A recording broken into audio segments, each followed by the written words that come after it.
The Prince of Preachers.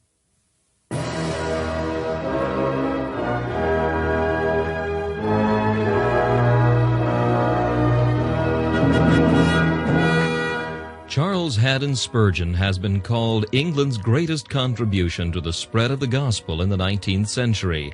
One of his contemporaries said that the chief secret of Spurgeon's attractiveness was the fact that, in every sermon, no matter what the text or the occasion, he explained the way of salvation in simple terms. Spurgeon's messages remain one of the great treasure houses of Christian literature, still bringing the light of the gospel and the comfort of the Scriptures to hungry souls long after the preacher has passed into glory. This is Charles Kelsch inviting you to listen to a message from the Prince of Preachers.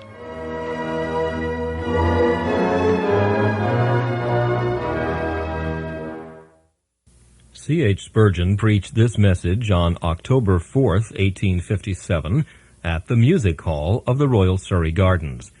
It is entitled, "Fear Not." The text is found in Isaiah chapter 41 and verse 14. "Fear not, thou worm Jacob, and ye men of Israel. I will help thee, saith the Lord, and thy Redeemer, the Holy One of Israel." I shall speak this morning to those that are discouraged, depressed in spirit, and sore troubled in the Christian life. There are certain nights of exceeding great darkness through which the spirit has to grope in much pain and misery, and during which much of the comfort of the Word is particularly needed. Those seasons occur in this manner. Frequently, they occur at the outset of a religious life. A young man, deeply impressed under the ministry, has been led to feel the weight of sin. He trusts also he has been led to look for salvation to the Christ who is preached in the gospel. In the young ardor of his spirit, he devotes himself wholly to Christ. With the most solemn vows, he dedicates body, soul, time, talents, all that he has to the great work of serving God. He thinks it easy to fulfill his vow. He doth not count the cost. He reckons it will be easy to forsake gay companions, to renounce old established habits, and to become a Christian. Alas, before many days he finds out his mistake. If he did not reckon without his host, he certainly reckoned without his heart, for his evil heart of unbelief had deceived him. He knew not how hard would be the struggle, and how desperate the wrestling between his old evil nature and the newborn principle of grace within him. He finds it to be like the rending off of right arms to give up old and cherished habits. He discovers it to be painful to renounce his former pursuits, as painful as it would be to pluck out his right eye. He sits down then, and he says, "If this be the trouble at the outset, what may I expect as I proceed? O my soul, thou wast too fast in dedicating thyself to God. Thou hast undertaken a warfare which thy prowess can never accomplish. Thou hast started on a journey for which thy strength is not adequate. Let me again return unto the world. And if the Spirit saith, Nay, thou canst not, then the poor soul sits down in misery and cries, I cannot go back, and I cannot go forward. What must I do? I am exceedingly discouraged because of the way." The same feeling often overcomes the most valiant Christian veteran. He who has been long experienced in the things of the divine life will sometimes be overtaken with a dark night and a stormy tempest. So dark will be the night that he will not know his right hand from his left, and so horrible the tempest that he cannot hear the sweet words of his Master say, "Fear not, I am with thee." Periodical tornadoes and hurricanes will sweep o'er the Christian. He will be subjected to as many trials in his spirit as trials in his flesh. This much I know. If it be not so with all of you, it is so with me. I have to speak today to myself, and whilst I shall be endeavoring to encourage those who are distressed and downhearted, I shall be preaching, I trust, to myself, for I need something which shall cheer my heart. Why, I cannot tell. Wherefore, I do not know. But I have a thorn in the flesh, a messenger of Satan to buffet me. My soul is cast down within me. I feel as if I had rather die than live. All that God hath done by me seems to be forgotten, and my spirit flags, and my courage breaks down with the thought of that which is to come. I need your prayers. I need God's Holy Spirit, and I felt that I could not preach today unless I should preach in such a way as to encourage you and to encourage myself in the good work and labor of the Lord Jesus Christ. What a precious promise to the young Christian or to the old Christian attacked by lowness of spirits and distress of mind. Fear not, thou worm Jacob, and ye men of Israel, I will help thee, saith the Lord, and thy Redeemer, the Holy One of Israel. Christian brethren, there are some in this congregation, I hope many, who have solemnly devoted themselves to the cause and service of the Lord Jesus Christ.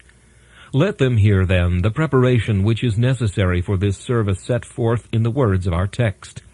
First, before we can do any great things for Christ, there must be a sense of weakness. Worm Jacob. Secondly, there must be trust in promised strength. And thirdly, there must be fear removed by that promise. Fear not, for I will help thee. In the first place, the first qualification for serving God with any amount of success and for doing God's work well and triumphantly is a sense of our own weakness. When God's warrior marches forth to battle with plumed helmet and with mail about his loins, strong in his own majesty, when he says, I know that I shall conquer, my own right arm and my mighty sword shall get unto me the victory, defeat is not far distant. God will not go forth with that man who goeth forth in his own strength. He who reckoneth on victory, having first calculated his own might, has reckoned wrongly. For it is not by might, nor by power, but by my Spirit, saith the Lord of hosts. They that go forth to fight, boasting that they can do it, shall return with their banners trailed in the dust, and with their armor stained with defeat. For God will not go forth with the man who goeth forth in his own strength. God hath said it. Men must serve him. They must serve him in his own way. And they must serve him in his own strength too, or he will never accept their service. That which man doth, unaided by divine strength, God can never accept.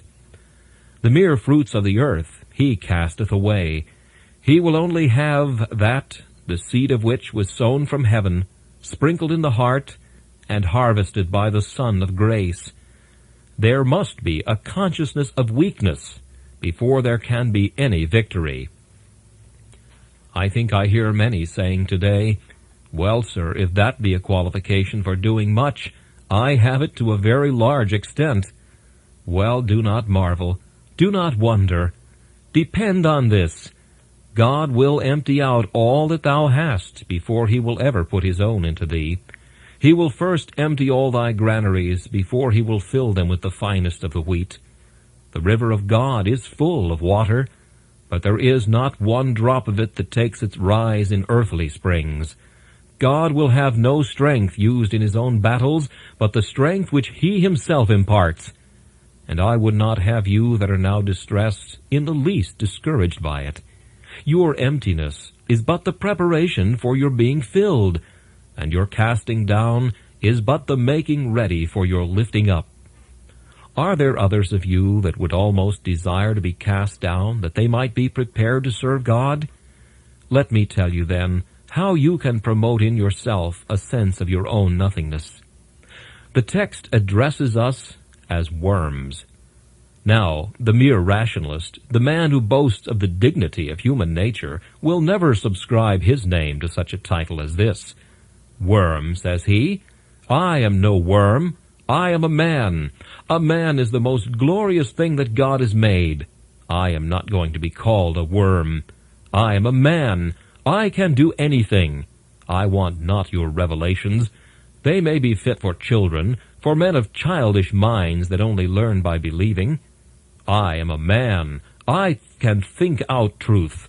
I will make my own Bible, fashion my own ladder, and mount on it to heaven, if there be a heaven, or make a heaven, if that be all, and dwell in it myself.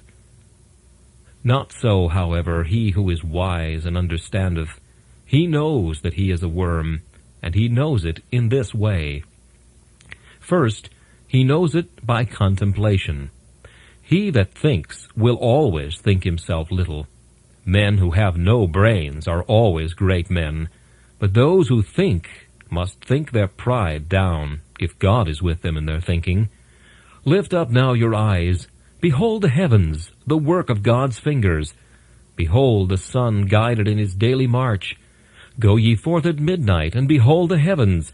Consider the stars and the moon. Look ye upon these works of God's hands. And if ye be men of sense, and your souls are attuned to the high music of the spheres, ye will say, What is man that thou art mindful of him, and the Son of Man that thou visitest him? My God, when I survey the boundless fields of ether, and see those ponderous orbs rolling therein, when I consider how vast are thy dominions, so wide that an angel's wing might flap to all eternity, and never reach a boundary, I marvel that thou shouldst look on insects so obscure as man. I have taken to myself the microscope, and seen the ephemera upon the leaf, and I have called him small. I will not call him so again.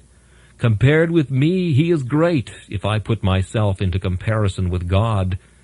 I am so little that I shrink into nothingness when I behold the almightiness of Jehovah, so little that the difference between the animalculae and man dwindles into nothing when compared with the infinite chasm between God and man.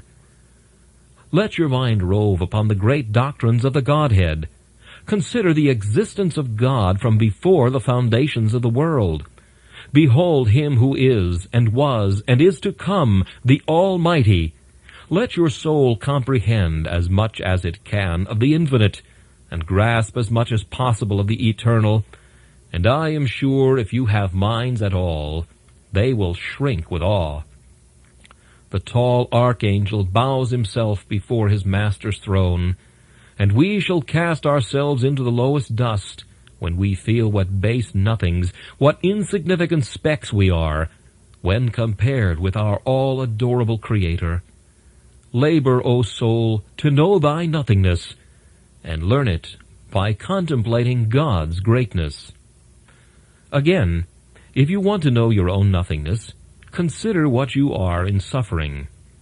I was thinking the other evening how small a matter it must be with God to cast any man into the most unutterable agony. We are well and in good spirits. We know not why, but it seems as if God's finger had touched one nerve, but one poor nerve, and we are so miserable that we could sit down and weep. We do not know how to bear ourselves. But half an hour ago we could have smiled at Satan's rage and faced a frowning world. And God does but put his hand on our hearts, and just let one of the strings run loose, and what a discord there is in our spirits. We are annoyed at the slightest matter. We wish to be continually alone.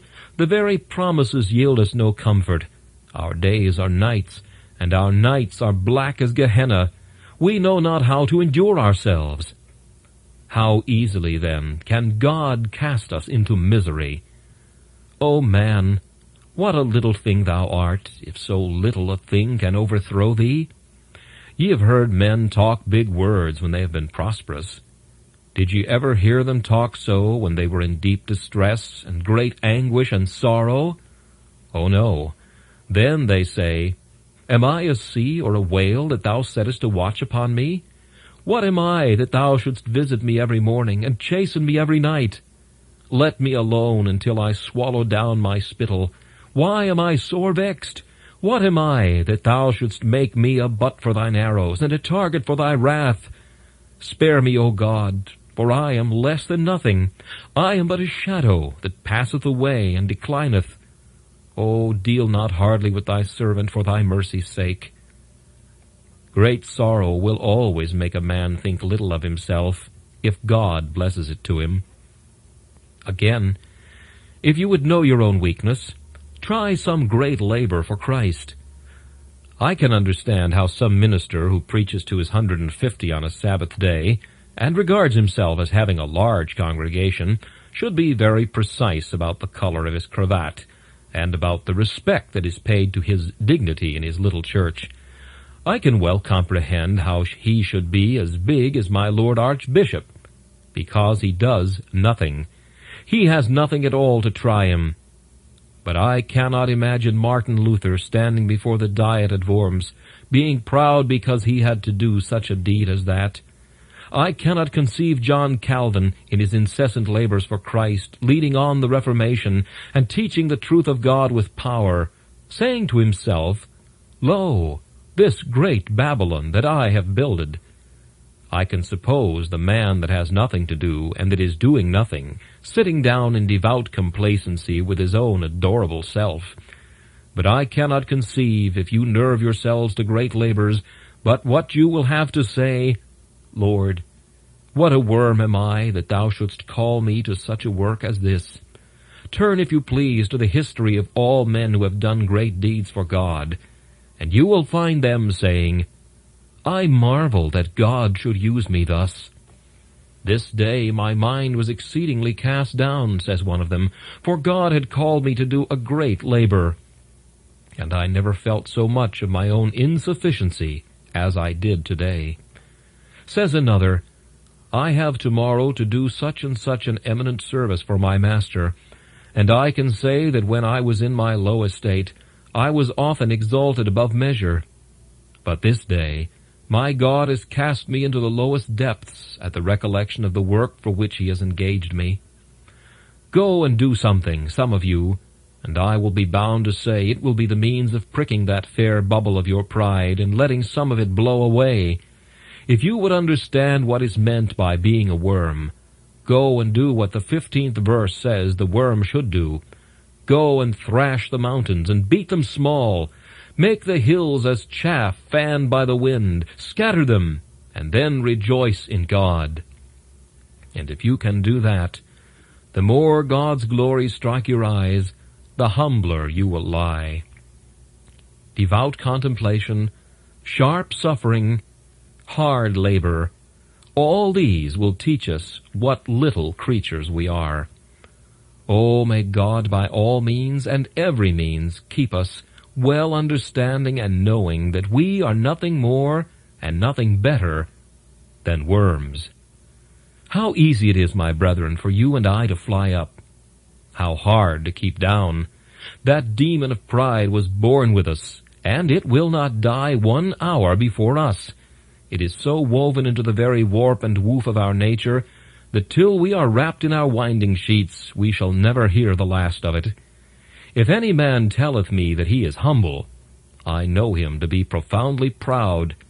And if any man will not acknowledge this truth, that he is desperately inclined to self-exaltation, let him know that his denial of this truth is the best proof of it. Do you know what is the sweetest flattery in all the world? It is that flattery that Caesar's courtiers of old gave to him, when they said Caesar hated flattery, being then most highly flattered. We do not hate flattery, any one of us. We all like it. We do not like it if it's labeled flattery, but we like it if it is given a little underhanded fashion. We all love praise. The proud to gain, it toils on toils endure. The modest shun it, but to make it sure. We all love it, every soul of us, and it is right and meet that we should all bow before God and acknowledge that pride which is woven into our nature, and ask him to teach us what little things we are, that we may claim this promise, Fear not, thou worm Jacob. Now, the next point. Before devoting ourselves to Christ or doing any great labor for the Savior, it is necessary there should be trust in the promised strength. I will help thee, saith the Lord, and thy Redeemer, the Holy One of Israel. It is a certain fact that though men be worms, they do what worms never could do.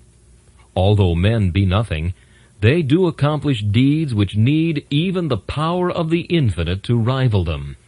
How shall we account for this? Certainly it is not the worms. It must be some secret energy which gives them might. The mystery is unraveled in the text. I will help thee, saith the Lord. In ancient history, there is a story told of a valiant captain whose banner was always foremost in the fight, whose sword was dreaded by his enemies, for it was the herald of slaughter and of victory. His monarch once demanded of him that he should send this potent sword to him to be examined. The monarch took the sword, quietly criticized it, and sent it back with this message: I see nothing wonderful in the sword. I cannot understand why any man should be afraid of it. The captain sent back, in the most respectful manner, a message of this kind: Your Majesty has been pleased to examine the sword, but I did not send the arm that wielded it. If you had examined that, and the heart that guided the arm, you would have understood the mystery. And now we look at men and see what men have done, and we say, I cannot understand this. How was it done? Why, we are only seeing the sword. If we could see the heart of infinite love that guided the man in his onward course, we should not wonder that he, as God's sword, gained the victory.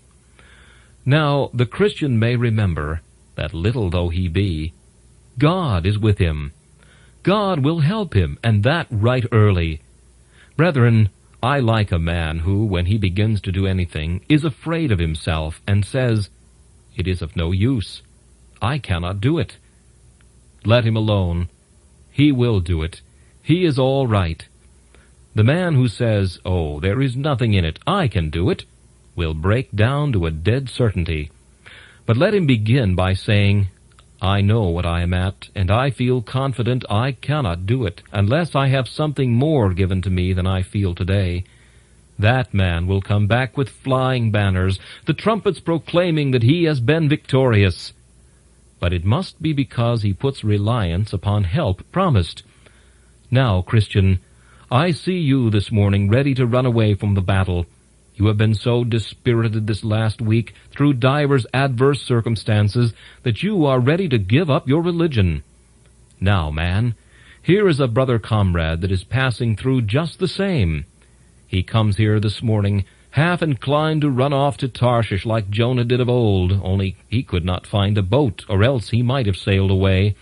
And he has come here to pat you on the shoulder and say, Brother, do not let you and I play deserters after all. Let us up to arms and still fight for our Master, for the promise says, I will help thee. Brother, what an all-sufficient promise that is. I will help thee. Why, it matters not what God has given us to do. If He helps us, we can do it. Give me God to help me, and I will split the world in halves, and shiver it till it shall be smaller than the dust of the threshing floor. Aye, and if God be with me, this breath could blow whole worlds about, as the child bloweth a bubble. There is no saying what man can do when God is with him. Give God to a man, and he can do all things. Put God into a man's arm, and he may have only the jawbone of an ass to fight with, but he will lay the Philistines in heaps. Put God in a man's hand, and he may have a giant to deal with, and nothing but a sling and a stone, but he will lodge the stone in the giant's brow before long. Put God into a man's eye, and he will flash defiance on kings and princes. Put God into a man's lip, and he will speak right honestly, though his death should be the wages of his speech. There is no fear of a man who has got God with him. He is all-sufficient. There is nothing beyond his power. And my brethren, what an opportune help God's is. God's help always comes in at the right time.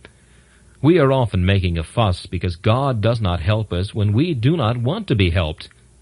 Oh, says one, I do not think that I could die for Christ.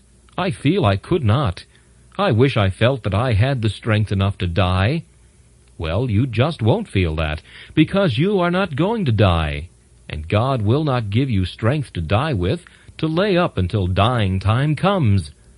Wait till you are dying, and then He will give you strength to die. Oh, says another, I wish I felt as strong in prayer as so-and-so. But you do not want so much strength in prayer. and you shall not have it.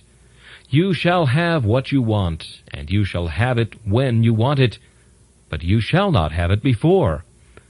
Ah, I have often cried to God and desired that I might feel happy before I began to preach, that I might feel I could preach to the people.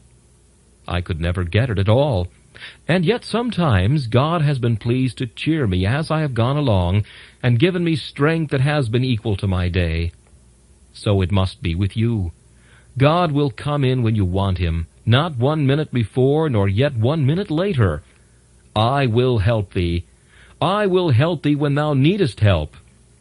And oh, brethren, what an ennobling thing it is to be helped by God. To be helped by a fellow man is no disgrace, but it is no honor. But to be helped by God, what an honor that is! When the Christian prophet preacheth his master's word, and feels that he has girded about his loins the belt of the Almighty to strengthen him for his day's work, that he may not fear the people, what a noble being he is then.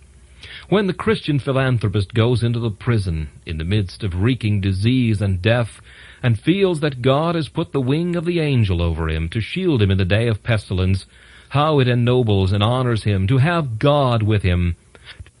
To have his strength girding his loins and nerving his arm is just the highest thing to which man can attain.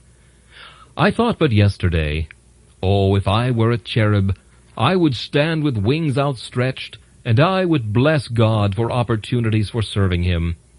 But I thought within myself, I have an opportunity of serving God, but I am too weak for it.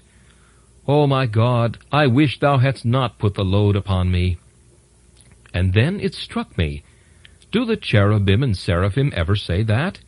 Do they ever for a moment say, I have not strength enough to do it? No. If a cherub had a work to do which was beyond his might, he would meekly bow his head and say, My Lord, I fly, I fly. He that commanded the deed will enable me to perform it. And so must the Christian say, My God, dost thou command? It is enough. 'Tis done. Thou never didst send us to a warfare at our own charges, and thou wilt never do so. Thou wilt help us, and be with us to the end. Before we can do much, then, we must know our own weakness and believe God's strength. And now comes the last point, upon which I shall be brief. We must then labor to get rid, as much as possible, of fear. The prophet says, Fear not, thou art a worm, but do not fear. God will help thee. Why shouldst thou fear? Let us labor to get rid of fear when we are certain we are serving our Master, and let these be our reasons. Get rid of fear, because fear is painful. How it torments the spirit. When the Christian trusts, he is happy. When he doubts, he is miserable. When the believer looks to his Master and relies upon him, he can sing. When he doubts his Master, he can only groan. What miserable wretches the most faithful Christians are when they once begin doubting and fearing. It is a trade I never like to meddle with, because it never pays the expenses and never brings in any profit, the trade of doubting. Why, the soul is broken in pieces, lanced, pricked with knives, dissolved, racked, and pained. It knoweth not how to exist when it gives way to fear. Up, Christian, thou art of a sorrowful countenance. Up and chase thy fears. Why wouldst thou be forever groaning in thy dungeon? Why should the giant Despair forever beat thee with his crabtree cudgel? Up, drive him away. Touch the key of the promises. Be of good cheer. Fear never helped thee yet, and it never will. Fear, too, is weakening. Make a man afraid, he will run at his own shadow.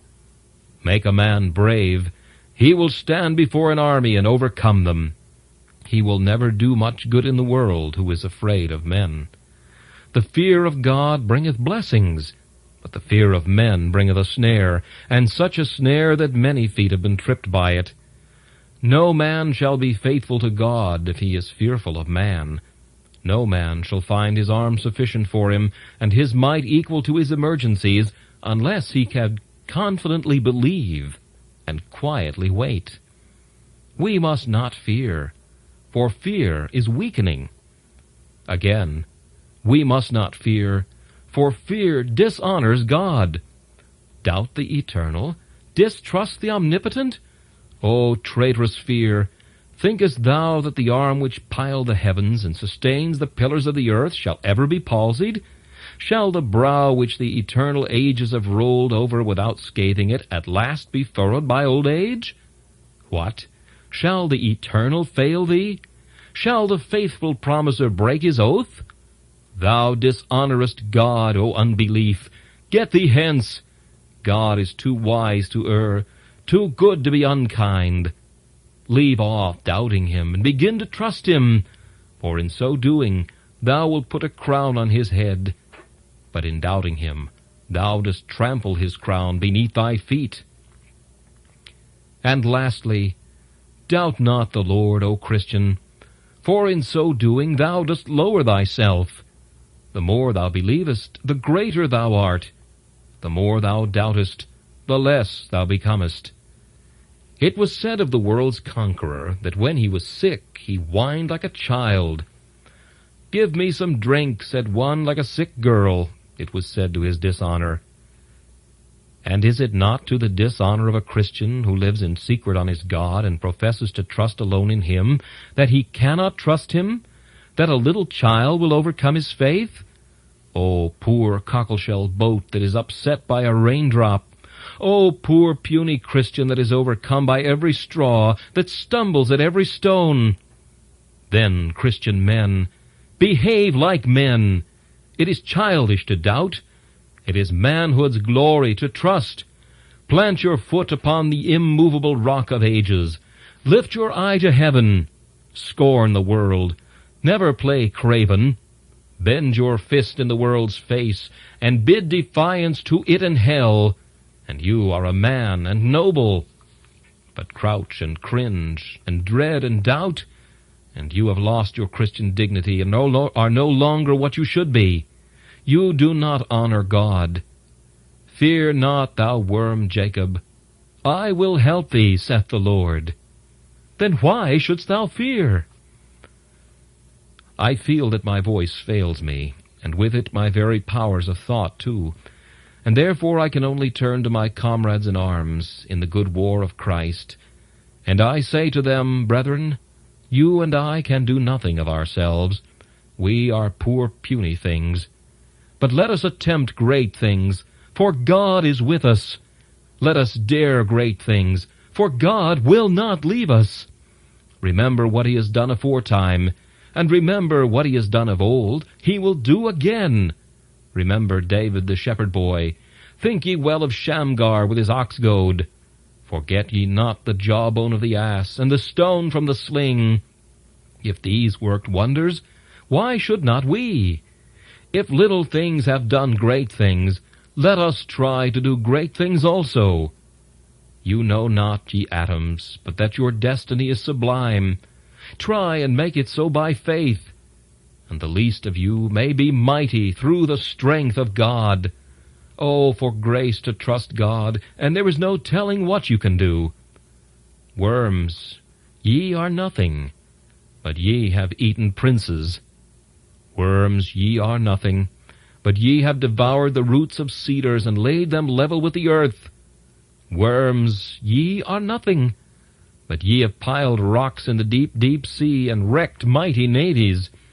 Worms, ye have eaten through the keel of the proudest ship that ever sailed the ocean. If ye have done this yourselves, what cannot we do? Your strength lies in your mouths. Our strength lies in ours too. We will use our mouths in prayer and in constant adoration, and we shall conquer yet, for God is with us, and victory is sure. Ye trembling souls, dismiss your fears. Be mercy all your theme. Mercy, which like a river flows in one continued stream. Fear not the powers of earth and hell. God will these powers restrain. His mighty arm their rage repel, and make their efforts vain.